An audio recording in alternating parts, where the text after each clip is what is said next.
haddaan ku bilaabo magacayga waa xildhibaan Ibraahim Aadan Cabdikariin oo ku naanaas dheer kuna saa ula socotaanba waxaan ka mid ahaa xildhibaanada isbedel doonka Jubbaland waxaan damcay inaan u safro bisha haddaan naga dhamaatay gobolka Gedo anoo u socdo danahayga shakhsi iyo mid dadeed deegaankayga ayaa waxaa dhacday in laga socdo laboorka ayadoona wax dambi ah hab yaraatay aanan gelin haddana ka mid ahaa isbedel doonka taageersanaa nidaamka dowladda Jubbaland oo ahaa dadka muwaadinka oo aad ugu dagaalamay in dowladnimada Soomaaliya shaqeyso markii alboorkii laga soo celiyay kadib waxaa caddaatay in macnaha jirto arrin aad iyo loola yaabo oo arrimo qabiil ah saan hore kugu sheegay oo idaacadaha ugu sheegay arrinta ani la celiyo waxay salka ku haysaa arrin jinsi nacaab ah oo la kac ah oo la rabo deegaanka gobolka Gedo ama Jubbaland meesha ka soo jeedo oo aniga aan ka dhashay oo ah deegaanka dadka ugu bilaaran in lagu abuusgareeyo oo dadka mas'uuliyiintooda ah hadday saraakiil ah hadday siyaasiyiin tahay in laga godoomiyo taas ayaa sabab u ahayd marka taas tarteed waxaan sameynay shir marxaan baan abaabulnay oo uga hadlayna arrimaha ayaga ah shirka asaga ahaa maanta ayaa loogu talagalay inuu dhaco hotel Dayax waxaa dhacday shirka asaga ahaa in haddana dib hotel Hayaat shirka asaga waxaa dhacday in dib haddana asagna loo fashiliyo oo meeshii aan rabnay arrimaha naga iyo wax naga ka wada hadalno idaacadihii aan u yeernay iyo nidaamkii oo dhan la dabagediyo ayadoo la isticmaalo haddana nidaam dooli ah oo bulshada dhexdeeda dad noogula soo adeejiyey fikirkii aan rabnay iyo nidaamka ka hadlaan rabnayna dad aan ahayn loogu yeeray markii idaacadihii lasoo ceeriyey oon ogaanay meesha inuu ka jiro musuqmaasuq weyn oo idaacadihii waxaan dad ku sheegi rabnay laga hor imaaday yaa annagana shirka ka soo baxnay shirkan waxaan ugu soo baxnay maadaama wixii la qarinayo oo bulshada Soomaaliyeed iyo beesha caalamka laga qarinayo waxaan rabnay inaan sheegno oo wixii weji kale loo bedelayo anaga haba yaraatay inaan marnaba yeelayno musuqmaasuq oo hoos loogu dhigayo bulshada Soomaaliyeed ama Jubbaland ama gobolka Gedo ama anaga baan ka soo jeedno in la waxaad hoos loo dhigay waxaan yeelayna ma aha waxaan saacadan la u sheegaynaa beesha caalamka iyo Jubbaland haba yaraatay shirka asaga ahaa anaga waa ka soo baxnay waxa ka imaadana ma aha waxaan anaga aan qabanay ama raali aan ka nahay midnaba ma aha saa darteed anaga waxaan hadda diyaar u nahay inaan cilaamino shir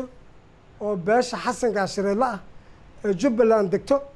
oo saddexda gobolba macnaha majority beesha sida uu ah inaan qabanaa rabnaa hadafkanaga iyo waxanaga marnaba dad ka tanaasulaa manihin mar labaad waxaan ku baaqiyaa dowladda Soomaaliya oo shacabka Soomaaliyeed mar walba u sheegatay inay tahay dowlad shacab qaladkii laga galay aniga khaasatan oo xildhibaanka isbedel doonka Jubbaland aha oo ka aamustay inay macnaha haddana ay ku tarsatay inay mar labaad haddana shirki loogu talagalay shirka beesha sida oo loogu tashanayo Jubbaland inay haddana ka daymaado iyadoo qaranayso xadgudubka ay ku dhaqmaysa deegaanka Jubbaland ee khaasatan gobolka Gedo ee haddana macnaha arrintan maanta lagu sameysay waxaan leenahay ninka la dhahay kulana leeyahay oo nabad sugidda ah oo u xil saaran arrimaha macnaha nabad sugidda wasaaradda arrimaha gudaha ee leedahay dowladda Soomaaliya wasaaradda arrimaha gudaha haddii wax sameynaysa wasaaradda arrimaha gudaha iskale in gobolka Gedo loo diro si qabyaaladaysan baa nin nabad sugid loogu diray gobolka haddana dhibaato ka wado gobolkana waxaa ka taagan xaalad emergency ka taagan xaaladdaas haddaan hadda aan la joojinin ama aanan macnaha aan laga hortagin mas-uuliyadda ka imaada waxaa qaadanaysa dowladda Soomaaliya oo number 1 ka yahay madaxweynaha Soomaaliya ra'iisul wasaaraha waxaan u sheegaynaa cidna qaran karta ma laha cid anaga macnaha wax naga la dusin karta ma laha dad deegaan baan nahay Soomaaliya waxay isu dagaashay oo isu dishan waxaa waa xaqdooda dadka in la dusiyo saa darteed beesha caalamka waxaan ugu baaqaynaa xaaladda ka taagan Jubbaland khaasatan gobolka Gedo indho hoos lagu fiiriyo dowladda Itoobiya oo walaalahana oo annaga waliba dad daris oo aad u wanaagsan aan isku nahay yaan loo hoosgelin xaaladda ka jirta gobolka dadkii ku dagaalama gobolka oo ilaa 15 sano nimankii al-shabaab kula dagaalamayay oo saraakiil ciidan lahaa waa la abuusgaray dad aan deegaan ahayn oo weligood la arkin baan howlihii oo dhan loo dhiibtay taasna wax la aqbalayo ma aha haddana waxaan ku baaqaynaa shirkan ka weyn oo beesha Xasan Gaashireedla ku baaqaynaa marxaan waa Xasan Gaashireedla la lahaa shirkanagana cidna ma hor istaagi karto cidda rabta in anaga nacabursana xaraan bay ka tahay intaasaan aniga aan leeyahay waxaa kaloo halkaan ugu darsanayaa arrimaha ka socda Jubbaland oo isbedel doonka Nairobi ka socdo wixii ka soo baxana waa taageerada anaga haddana bees xasan gaashareed wabillahi tawfiiq salaamu calaykum sababta waxaa waaye haddii waxaa lagu socday elborka ani muwaadin baan ahaa nin muxaafid baan ahaa isma dhihin macnaha sheekada waxaan u malaynaya inay dowladnimo Soomaaliya jirto laakiin waxaan ogaaday inay jirin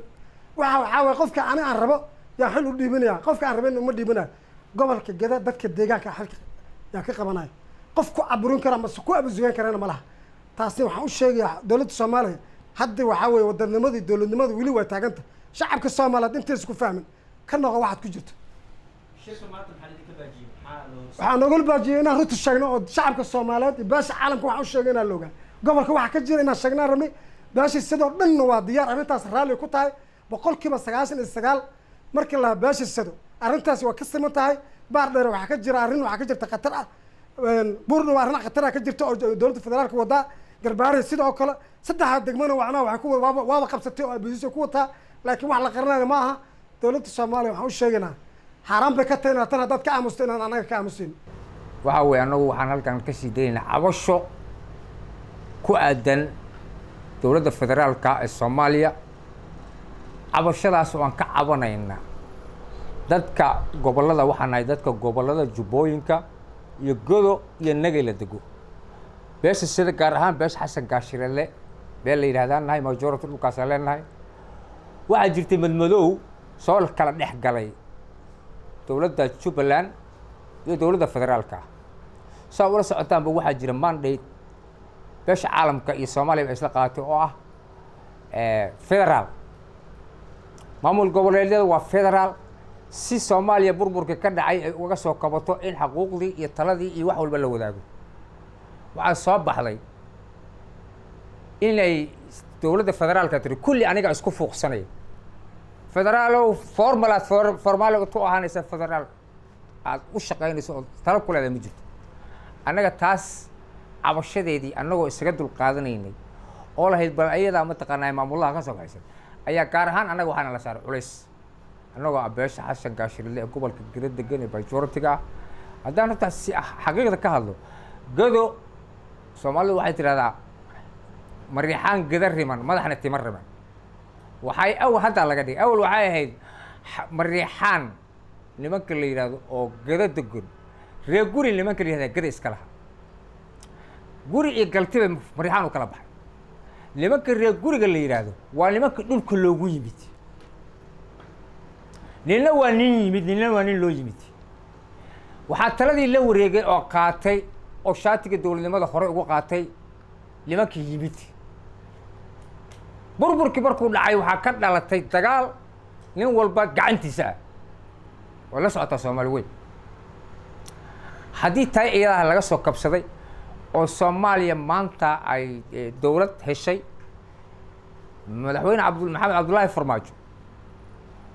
waad garan kartaan maanta haybka oo yahay waa beesha sidana waa mid 91 halkan si cad looga saaray Soomaaliya markii kala maar weysay soo noqotay war haddii nasiibkii iyo fursadii iyo kala maarmo la'aanteedu ku soo noqotay Soomaaliya cadaalad bay ka sugaysay laakiin Soomaaliya cadaalad waa ka weysay anaga ku sheegin anaga kula hayba Soomaaliya cadaalad waa ka weysay way isweydiinaysaa Soomaalida shalay lahayd isbedel doonka ahayd cadaalad waa weysay gaar ahaan anaga oo goboladaas degan waxaan u sheegaynaa mashad waxaan u dirayaa dowladda andariska nahay Ethiopia waxay ku wareersan tahay dagaalka ka socda saddexdaas degmo iyo mataqaanaa ay ku wareersan tahay dowladda andariska nahay Kenya waxay ku wareersan tahay dagaalkaas laakiin dagaalkaas anagu wuxuu yahay waa ognahay madaxweynahan waa og yahay waa dagaal cad oo qabiil ah oo qabiila dir ah oo shaatiga dowladda looga faa'iideysanay kun wiil oo adiga magac dowladnimo aad ku timid inaad beeshaada ku cayiliso beel kale ku caburiso madaxweyne kuma suurgeliso annagana nama farxad gelinaysa adigana sax kuma yahay ka daaban kulen kun wiil oo Soomaali ah ku doon qarannimo Soomaalida qabiil ku caburin taas Soomaali hore isugu dishay hore isugu cuntay hore wixii ka dhashay ay hadartan wali ka biskoon lacag taasna saasaan u leeyahay waxaan u sheegaynaa dowladaha dariska annaga idinkan annaga ma kala maarno laakiin fiiriya gobol kasta wixii ka jiro hoos u fiiriya idinku naftiina fiiriya madaxweynaha waa madaxweynaha dadka ha doorteena laakiin meesha maxaa ka jira fiiriya ciidamaan ku siinaya hubaan ku siinaya baalka ilaahay iska dhihina fiiriya maxaa ka jira meesha cadli ma ka jira kada waxaa ka socda cadli ma aha dowladda federaalka ciidamada halkaan la rabay inay naqda ku sugto Soomaaliya amnigeeda in maanta lagu daadguro diyaaradaha halka la geeyo sax ma aha taas waxaan u sheegaynaa taas Jubbaland waxaan u direynaa baaq nabadeed beelaha ku dagaalamaya sida qabiilka ah waxaan leenahay walaalayaal dagaal wiil baa ku dhashay wiil kuma dhuntee colaadaas soo afjara madaxweyne Axmed Madoobe waxaan ka codsanaynaa sigaar ka codsanaynaa arrintaas dagaalka oo socdo inuu ilgaara inuu ku fiiriyo nabadna ku soo dabaalo taasna waxaan u jeedinaynaa Jubbaland waxaan kaloo soo dhaweynaa baaqa heshiiska oo ka soo baxay Nairobi oo loogu heshiiyey isbedel doonkii iyo dowladda madaxweyne Axmed Madoobe ay ka wada qaateen halka mowqif oo ah in hal talada meel loo wada waxay war Soomaaliya taladeeda oo meel wada aad waa waxa kali oo la raadinayo state-ka oo taladiisa meel wada aad wax kali oo la raadinayo hadaa talada state-ka meel aadisay waa ku maasantii baa idin annagu waxaan la yiraahdaa niman mariixaan oo Xasan Gaashire laanahay waxaan rabnaa inaan Soomaaliya sharaf kula dhex noolaano waxaan rabnaa Soomaaliya inaan wax la qaybsano laakiin Soomaaliya dulli inaan u horseedno ama dulli dad annaga nagu hayb ay u horseedaan ma yeelayno mana la qaadanayno doqontu waxay tiraahdaa dulliga ama lagaaga daraabay u dugsataa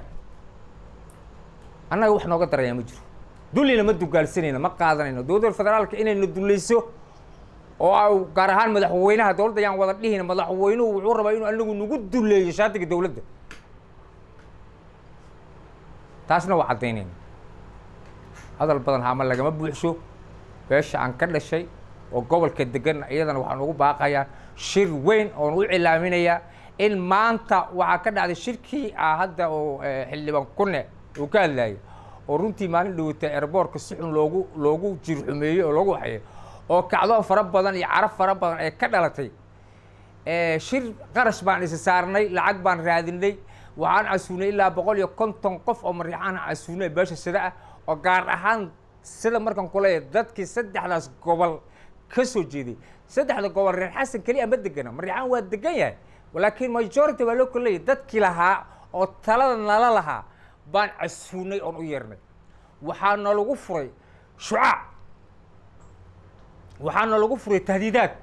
waxaana lagu furay ayuraarayn waxaana lagu furay mataqaanaa dowladda federaalka cambaaraynaysa war dowladda federaalka cambaarayn ma cambaaraynayne dowladda federaalka waa dhaliilaynaa waa ka cabanaynaa cambaaraynta iyo dhaliisha way kala tahay annaga ma cambaarayn laakiin dowladda waa dhaliilaynaa dhabaha ay ku socota sax ma ahaan leenna